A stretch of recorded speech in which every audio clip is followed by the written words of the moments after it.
Trackside Live back at the Infineon Raceway, and we're spending time with Marcos Ambrose. And Marcos, I actually looked up, Tasmania is an island off the coast of Australia, Elliot. You with me? I got you. 150 miles off the coast. So it's part of Australia, but it's its own entity. It's actually off the coast of Antarctica. It's that far away. I mean, it's a long way from NASCAR world. It really is. I feel like I've conquered every step of my career. I've had to leave home, and every step felt like a big one, coming from such a small place. You were involved with a Ford factory team over there, but how were they instrumental in getting you over here? I mean, it's 8,000 miles. It's amazing what bribery and corruption can do. It's in Wombats, ain't it? Yeah. You know, I've been lucky enough to drive Fords quite a lot in my career, and I had a great team going and a great deal going in Australia. Won a couple of championships down there. I met Dan Davis and John Savansky from Ford Racing USA. I twisted their arm one day at Daytona for the 24-hour race. I was across there on my honeymoon of all places. Went to a racetrack.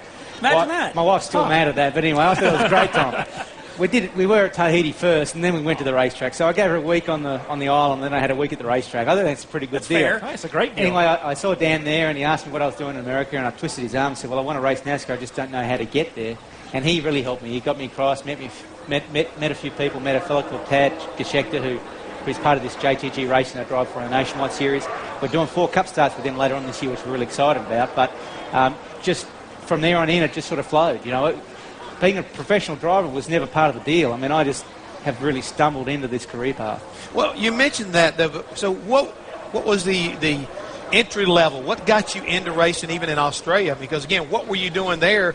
And then in my way of thinking, there's not that much of a racing series in Australia that would have led you into what you are today.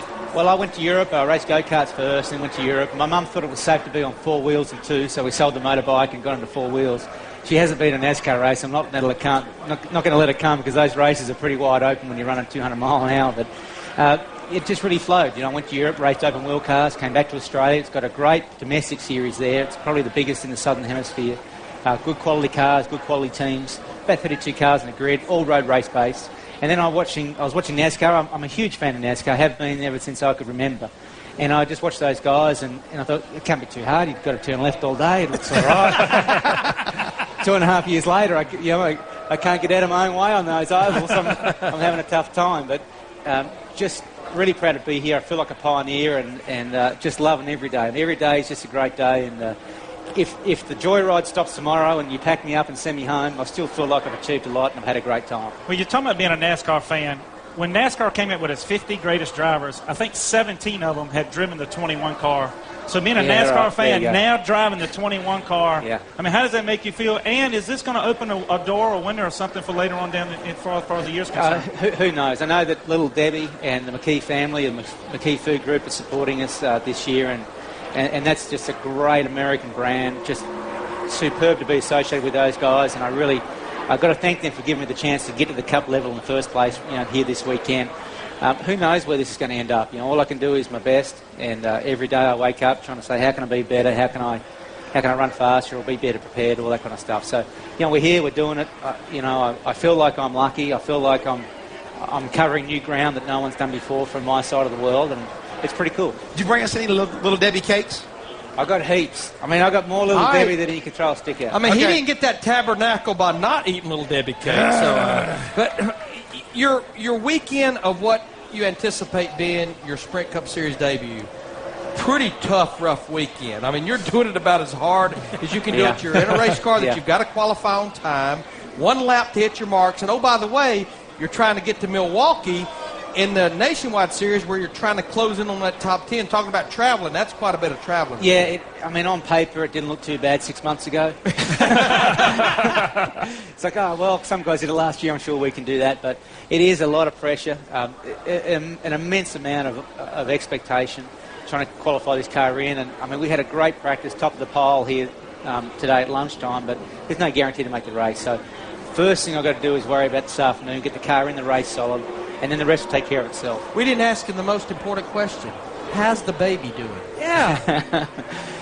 Well, fantastic. I've got 2 little ones. I've got like a 2 and 3/4-year-old and an 8-month-old, and 2 3/4. Yeah, 2 3/4. Not quite 3. I'm not allowed to say 3 yet. So Mum gets mad when I say 3. Nearly 3. And just a lot of fun. I mean, raising 2 girls, in NASCAR is tough. Mum's got to be good. She's very understanding of the career, the path that I've chosen. And I've dragged her around the world. So I bring family over from time to time. But it is a lot of fun. The girls doing great. Although I broke one arm on Tabitha, the 2 3/4-year-old. I took her to the bouncing castle. So I've had to be very careful since then to do the right thing. How about the diapers, Steve? I can't believe you hadn't asked him about how many diapers. We don't have diapers. We have nappies. Nappies. Yeah. We have napkins. It's a nicer way of saying a diaper, I think. And you change them.